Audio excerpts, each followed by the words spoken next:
Honour অনেকদিন পর তাদের জিটি সিরিজকে আবার ফিরিয়ে আনলো। তবে মজার ব্যাপার হলো এটা এবার খুবই পাওয়ারফুল হয়ে ফিরে এসেছে। এমনিতেই যতদিন যাচ্ছে ফোনগুলো তত বেশি শক্তিশালী হয়ে উঠেছে। আজ কিন্তু এমনই এক পাওয়ারফুল স্মার্টফোন অনার জিটিকে নিয়ে কথা বলবো। হ্যাঁ, নামটা ছোট হলেও কাজের দিক দিয়ে কিন্তু ছোট নয়। যেমন ইউনিক ডিজাইন তেমনি ডিসপ্লে, ব্যাটারি এবং পারফরমেন্স।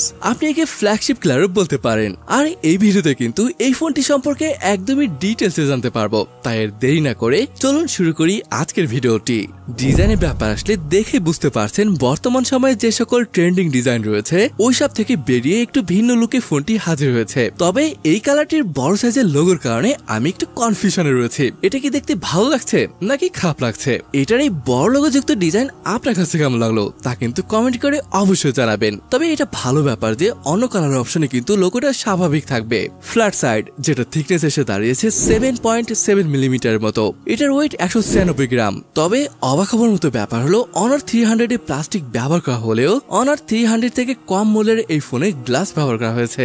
আরো একটা ভালো ব্যাপার হলো এটা ব্যাক প্যানেলে হাতে ছাপলে টেনশন করতে হবে না, কেননা এখানে ম্যাট ফিনিশ দেওয়া হয়েছে। বাট এটার ফ্রেম কিন্তু প্লাস্টিকে তৈরি। পোর্টস এবং বাটনে যদি বলি, এটা বটমে দেখতে পাচ্ছেন SIM card tray, microphone, USB type C port এবং একটি স্পিকার গ্রিল। টপ সাইডে আরো একটি স্পিকার সহ থাকবে আয়ার ব্লাস্টার সাপোর্ট। রাইট সাইডে পাওয়ার অন বাটন থাকবে।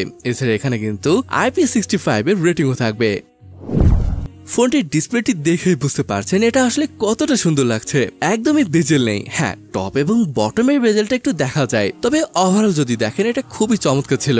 যাই হোক, এখানে আমরা পাচ্ছি 6.7 ইঞ্চি এর 1.5K রেজলিউশন যুক্ত অ্যামোলেড প্যানেল, রিফ্রেশ রেট 120 হার্জের। বাট এখানে কিন্তু কোনো LTP এর সাপোর্ট পাচ্ছেন না, যেটা একটু অবাকই লেগেছে। অনার দাবি করছে এখানে 4000 নিটস পিক ব্রাইটনেস দিয়েছে, তবে এটার ব্রাইটনেস HB মোডে 1200 নিটস।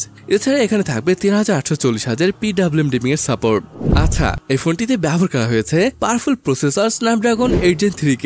বেশ কয়েকটি র্যাম এবং স্টোরেজ অপশনে ফোনটি পাওয়া যাবে, এই যেমন 12256, 16256, 12512, 16512 এবং আরো একটি রয়েছে যেটা 16GB র্যামের সাথে 1TB স্টোরেজ থাকবে। হ্যাঁ, বুঝতে পারছেন মোটামুটি সব ধরনের অপশনই পাচ্ছেন এখান থেকে। ফোনটির আন্তত স্কোর 1.9 মিলিয়নের মতো আসে, যেটা মোটামুটি বেশ ভালোই বলা যায়। স্টোরেজ টাইপ থাকবে UFS 4.0, তবে এটা শুধু হাইয়েস্ট ভ্যারিয়েন্টের জন্য। বাকিগুলোতে UFS 3.1 থাকবে সম্ভবত। ব্যাটারি হিসেবে এখানে ব্যবহার করা হয়েছে 5300 mAh এর, সাথে থাকবে 100 ওয়াটের চার্জিং, যেটাতে চার্জ করলে মোটামুটি 60% হতে সময় নেবে 15 মিনিটের মতো। এছাড়া এখানে 5 ওয়াটের রিভার্স ওয়ার চার্জিং এর সুবিধাও দেওয়া হয়েছে। সফটওয়্যার নিয়ে বললে এখানে রয়েছে magic OS 9 base on Android 15। এর UI খুবই ক্লিন ছিল, এটা নিয়ে আসলে খুব বেশি প্রবলেম হবে না। এই ফোনটি আপনি 3টি কালার অপশনে পেয়ে যাবেন, ব্ল্যাক, হোয়াইট এবং গ্রিন। কালারগুলোর মধ্যে কোনটি আপনার কাছে ভালো লাগলো সেটা জানাতে ভুলবেন না।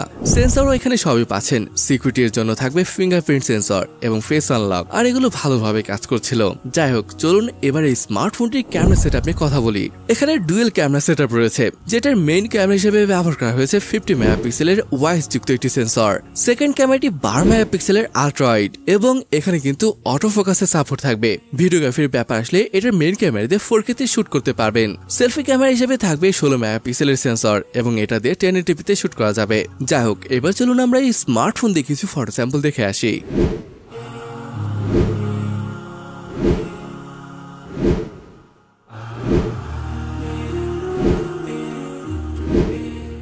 এই স্মার্টফোনটির প্রাইস হয়তো 35 থেকে 40,000 টাকা পড়তে পারে, বাট এই প্রাইসে পাচ্ছেন খুবই চমৎকার ডিসপ্লে, একই সাথে চমৎকার পারফরমেন্স। ক্যামেরা যে খুব একটা খারাপ ছিল এমনটা নয়, বেশ ভালোই লেগেছে আমার কাছে। বাট সেলফি ক্যামেরা যদি 4K তে রেকর্ড করা যায় তো ব্যাপারটা আরো বেশি চমৎকার হতো। যাই হোক, এই ছিল আজকের ভিডিওটি। কেমন লাগলো তা কমেন্ট করে জানাতে পারেন। তাহলে আজকের ভিডিওটি এখানেই শেষ করছি। দেখা হবে পরের কোনো অসম ভিডিওতে।